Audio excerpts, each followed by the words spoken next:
Assalamualaikum warahmatullahi wabarakatuh. Ketemu lagi di channel Fitria TLM. Kali ini masih di Logika Informatika dengan materi tentang penalaran proposisi, di mana subbagiannya ada tautologi, kontradiksi, kontingen, dan pemanfaatan tautologi. Pada pendahuluan, pengubahan suatu argumen atau pernyataan-pernyataan menjadi suatu ekspresi logika tentunya harus mengenali sub-sub ekspresi seperti telah dibahas sebelumnya. Kita lihat di sini, pembuktian validitas ekspresi-ekspresi logika dari suatu argumen dapat dilakukan dengan tabel kebenaran, yaitu terlebih dahulu memberikan variabel proposisional pada setiap proposisi dari argumen tersebut, kemudian membentuk proposisi majemuk untuk setiap pernyataan, dan kemudian mengevaluasi dengan tabel kebenaran. Oke, kita akan masuk pada mengevaluasi validitas argumen. Ya, sebelum mengevaluasi validitas suatu argumen, kalian terlebih dahulu harus membentuk pernyataan-pernyataan menjadi ekspresi logika. Kita lihat contoh di sini. Ya, kalimatnya adalah jika Anda mengambil mata kuliah logika informatika dan jika Anda tidak memahami tautologi, maka Anda tidak lulus. Oke, kita akan lihat cara proses mengevaluasinya.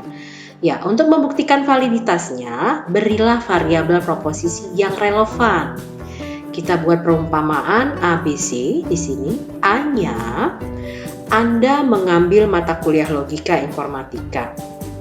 Kemudian B-nya, Anda memahami tautologi.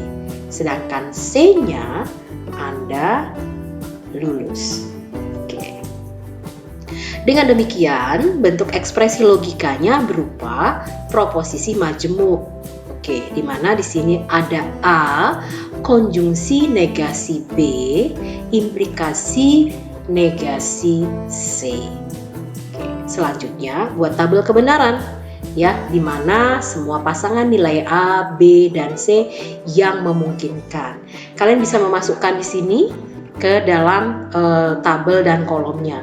Ya, Ibu buatkan di sini ada nilai A, B, C, kemudian ingkaran atau negasi B, negasi C, kemudian ada A konjungsi negasi B, kemudian ada A konjungsi negasi B implikasi negasi C. Oke, kalian bisa membuatkan di sini menggunakan pangkat N-nya. Oke ya. Pada tabel kebenaran tersebut cukup besar ya, karena membuat tabel kebenaran dengan seluruh nilai yang memungkinkan mempunyai rumus 2 pangkat N. Ya, kita lihat N di sini jumlah variabel yang proposisional. Oke. Kemudian kita lihat pada tautologi. Ya, tautologi di sini kita lihat merupakan argumen yang dibuktikan validitasnya dengan tabel kebenaran, ya, yang harus menunjukkan nilai benar. Jika hasil benar, maka argumennya valid. Jika tidak, sebaliknya. Ya, jika pada tabel kebenaran untuk semua pasangan nilai variabel-variabel proposisional yang ada bernilai benar atau true, maka disebut tautologi. Oke, kemudian kita lihat contoh pada tautologinya di sini. Ya, ada contoh ekspresinya, ada A konjungsi B implikasi, di mana C disjungsi negasi B implikasi negasi C.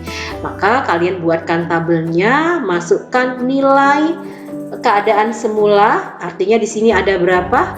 Ekspresinya ada A, B, C, masukkan, kemudian ingkaran atau negasi B, negasi C, kemudian nilai dari A konjungsi B, kemudian negasi B, implikasi negasi C, kemudian pada kolom berikutnya itu adalah nilai ya yang terakhir. Nilai yang di sini ya pecahkan dulu, kemudian baru nilai keseluruhan ini ada di kolom ini.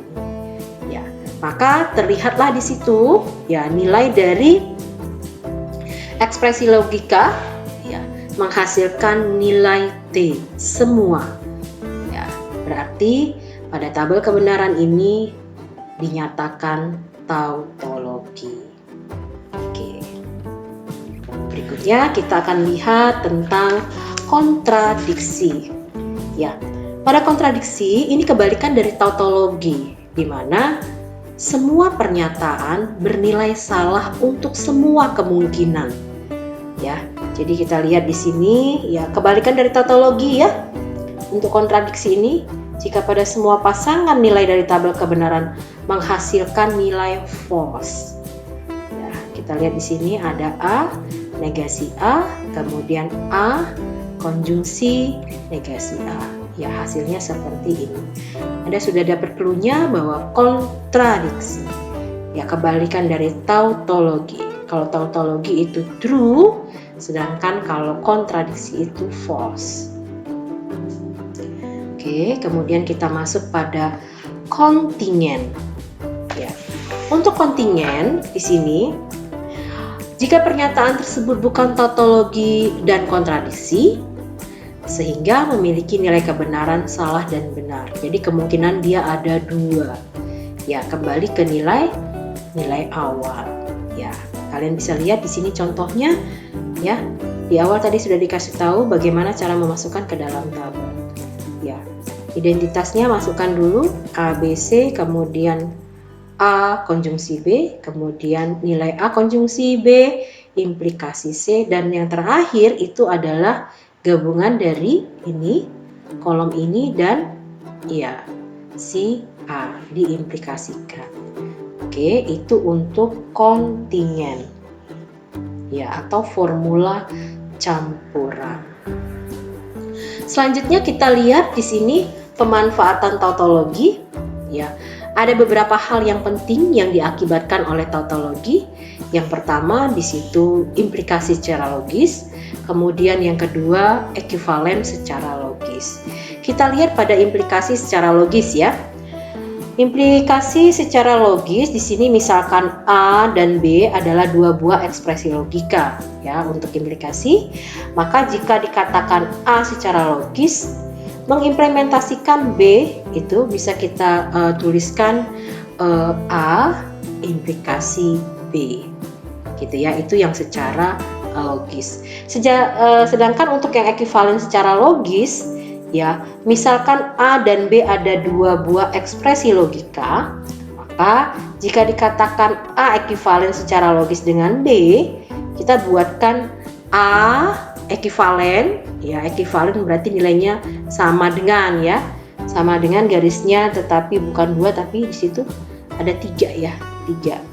Oke, di sini disyaratkan dengan A ekuivalen B jika dan hanya jika ya, berarti dia menggunakan biimplikasi, panahnya bolak-balik ya dari tautologi yang diberikan. Itu untuk si ekuivalen.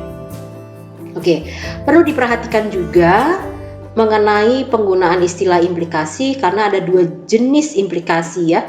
Implikasi material, ya itu contohnya pada A, implikasi B, ya berlaku untuk tabel kebenaran pada bagian implikasi. Sedangkan implikasi logis, ya untuk istilah tersebut, ya kita menggunakan panah atau busurnya secara seperti di bol ya, gitu.